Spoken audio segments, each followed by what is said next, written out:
And one of the ways that we always enjoy kicking off our weekend is having a conversation with one of our very favorite movie experts is Joe Fortunato. He's our film studies professor, taking us to film school today. And we're going to do a retrospective today of the life and times and movies of Diane Keaton, who sadly we lost last week at the age of 79 from pneumonia. Good morning, John. Or Joe, I'm sorry.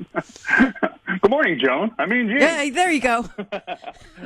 Anyway, good morning, and good morning, everybody. Yes, it's indeed a celebration, but a sad one. We did lose the great Diane Keaton last week, or earlier this week, I guess I should say. And we don't always do tributes like this, but we definitely agreed that she was deserving of this. And she mattered so much because she had a career that spanned 5 decades, and she redefined what the on-screen woman of the 1970s was. She was smart, funny, quirky, modern. She helped shape the modern romantic comedy heroine, and even other things. Like she influenced fashion with Annie Hall, and she made sort of menswear look a popular thing with women in that movie. And like I said, just a very influential. But I never had the pleasure of meeting her, but by all accounts, just a wonderful, warm woman. Diane was born in 1946, and her birth name was Diane Hall, and she took her mother's maiden name, Keaton. Now, you might think, wait a minute, Diane Hall? Yeah, that's how she got the name Annie Hall in the movie. It was named after her original surname of Hall, and like I said, her name Keaton came from her mother's maiden name. She got her start on Broadway in a production of Hair, and then kind of broke through working with Woody Allen in a number of his films, Play It Again, Sam, Sleeper, Love and Death. But then it was a major dramatic turn in The Godfather in 1972 that really kind of launched her career. She never got married, which is fairly unusual for a woman in her generation. She did adopt 2 kids in the 1990s, but aside from her acting career, she directed films, she wrote books, she was a photographer, she even designed homes.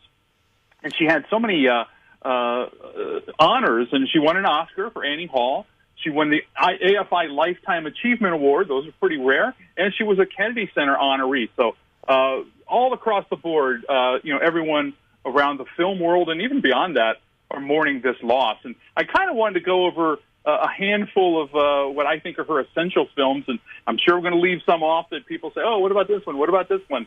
But let's just kind of go into a few of these. First of all is The Godfather, as I mentioned.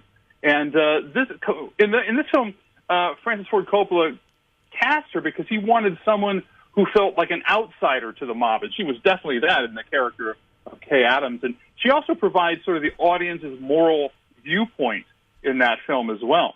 And then Annie Hall, probably her biggest film, is an Oscar winner. And I'm sorry, what was the question? No, I'm sorry, there was no question. Keep going. Okay.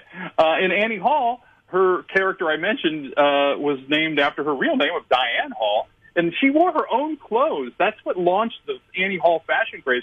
We kind of think, oh, that designer was ahead of their game. A lot of those were her own clothes, so it was her fashion style that really influenced people. Another film from the 1970s, Looking for Mr. Goodbar. This one's a little bit more forgotten, but this was a very dark, risky role that she played opposite Richard Gere about a woman who's kind of looking for satisfaction in singles bars, and it showed that she could go beyond comedy, and it was a very controversial performance at the time. Another major film of hers is Red from 1981. This was directed by Warren Beatty, who was her ex at one point in her life. They were together for a while. This did earn her another Oscar nomination. She didn't win, but it was a big 3-hour political epic, so she was not doing comedy. She was doing big historical dramas. Then she shifted back to comedies in the 1980s with a film called Baby Boom in 1987. This was a big 80s hit. And again, she kind of epitomized career woman and motherhood. So she was very representative of women at each turn in her career. And this also helped launch the careers of Nancy Meyers, the writer-director who she would work with quite a bit.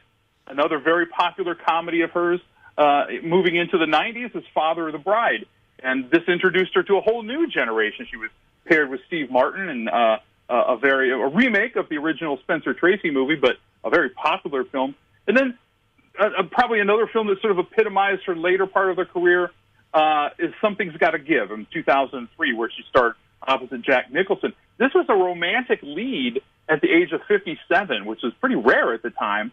This earned her another Oscar nomination. It was a big box office success, and it kind of launched her career in a number of roles for older women, showing that older women were not past their prime at all and were viable box office presence. It was fantastic. I mean, I loved that movie. I also loved Baby Boom. But I got to tell you that Looking for Mr. Goodbar, that movie freaked me out. It was a very scary movie because I was around the age that she was at the time. And that was kind of what was going on in the culture at that time. And boy, the end, it was shocking. It was a shocking movie. Yeah, it's a bit of a difficult film to watch. Yeah. So, a wonderful retrospective. What's your favorite of all of her movies, if you had to pick one? Well, I mean, I guess I would have to say Godfather, but I'm not choosing that because of her. That's just my favorite, film. It's one of my favorite films of all time, but of that bunch. But I think if I'm focusing on her performance, I'd have to go with Annie Hall, just because it's such a classic and it's one of the greatest comedies of all time. And it's kind of interesting that. Not interesting, telling really, that she was in one of the biggest dramas of all time and one of the biggest comedies of all time. And that goes to show you not only her range, but her skills. And like I said, she just felt like a real person on screen. I think that's why audiences loved her. She played that independent woman figure that was sort of figuring life out. And she had a career that, like I said earlier, crossed 5 decades. And she had such a range. She could do the serious roles and she could also do the comedy. And, you just love to laugh with her.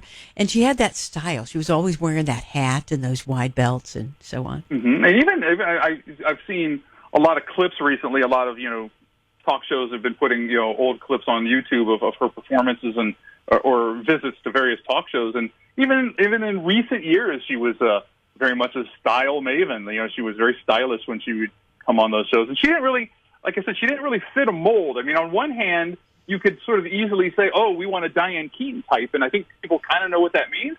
But at the same time, there wasn't a mold. She kind of broke that mold and played a lot of different kinds of roles. Fantastic. Well, thank you so much for being on with us again this morning. Joe Fortunato, not John, Joe, our favorite film studies professor, giving us a film history retrospective on the life and times of Diane Keaton. So thank you so much for being on with us again this morning. We appreciate it. Looking forward to hearing from you again next week.